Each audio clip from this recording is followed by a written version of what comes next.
ইসলামের পক্ষে কবুল করে নিক। এই প্রাণ ঢালা উচ্ছ্বাস, ভালোবাসা, এটা কোরআনের জন্য, ইসলামের জন্য, ঠিক কিনা বলেন? কোন অপশক্তি এই গণজোয়ারকে ঠেকাতে পারবে না, কারণ যে ভালোবাসা আল্লাহর জন্য হয় সেটাকে ঠেকানো যায় না, ঠিক কিনা বলেন? আমার প্রাণ প্রিয় পটুয়াখালীবাসী ভাইরা, বিশেষ দুটি কারণে বরিশাল বিভাগের প্রতি আমার আলাদা একটা ভালো লাগা। এর কারণ, এই অঞ্চলে আলেম ওলামা বেশি, ঠিক কিনা বলেন? আজকের এই প্রোগ্রামে অনেক কওমি মাদ্রাসার মুহতামিম সাহেবরা এসেছেন, আমি শুনেছি। আলিয়া মাদ্রাসার প্রিন্সিপাল হুজুররা এসেছেন, খতিব সাহেবরা এসেছেন, ইমাম সাহেবরা এসেছেন, মুয়াজ্জিন সাহেবরা এসেছেন। এই বিভাগে আলেম ওলামা বেশি। তার প্রমাণ, এখানে এই বরিশালের ভেতরে আছে সারসিনা দরবার, ঠিক কিনা বলেন? অনেক হাক্কানি একটা দরবার। সারসিনার মরহুম পীর সাহেব হুজুরের খেদমত করেছি আমি অনেকবার, সুযোগ হয়েছিল আমার ছাত্র জামানায়। তো ওনাদের মাদ্রাসা কেন্দ্রিক অনেক খেদমত, আলহামদুলিল্লাহ।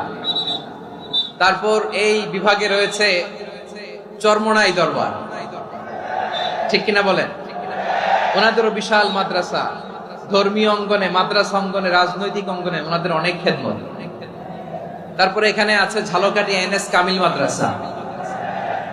আমরা কায়েদ সাহেব হুজুরের কথা শুনেছি, আল ইত্তেহাদ মা আল ইখতিলাফ, মতবিরোধের সাথে ঐক্য, অসাধারণ কথা।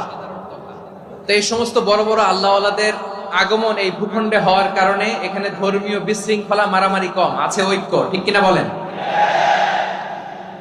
বরিশাল বিভাগের প্রতি আমার বিশেষ ভালোবাসার এটা একটা কারণ। দুই নম্বর কারণ হচ্ছে, আমি ঢাকাতে যে মাদ্রাসায় পড়াশোনা করেছি, দারুন নাজাত সিদ্দিকিয়া কামিল মাদ্রাসা, আমার মাদ্রাসার শিক্ষক মন্ডলীর অধিকাংশ হচ্ছে এই বরিশালের, আলহামদুলিল্লাহ। আমাদের শ্রদ্ধেয় প্রিন্সিপাল হুজুর আখম আবু বকর সিদ্দিক হাফিজাহুল্লাহ ওয়া রাআহ, উনি এলাকা সহ পুরো দারুন নাজাত মাদ্রাসার অধিকাংশ আসাতাজা ইকরাম এই ভূখণ্ডের, এই অঞ্চলের হওয়ার কারণে ছোটবেলা থেকেই বরিশালের প্রতি আমার একটি ভালোবাসা। তো আমি অন্তরের অন্তঃস্থল থেকে আবারও শুভেচ্ছা জানাতে চাই। আমি আমাদের অনেক ভাইদেরকে দেখতে পাচ্ছি, আপনারা বসার জায়গা পাননি, দাঁড়িয়ে আছেন এবং খুবই নিশ্চুপ, শান্ত, সুশৃঙ্খল। The people of Borishal, they are very smart, alhamdulillah, মাশাআল্লাহ। এবং শ্রোতা যাদেরকে দেখতে পাচ্ছি, বেশিরভাগের বয়স 15 থেকে 25। জেনজি, যেখানেই যাই জেনজি আমারে ছাড়ে না।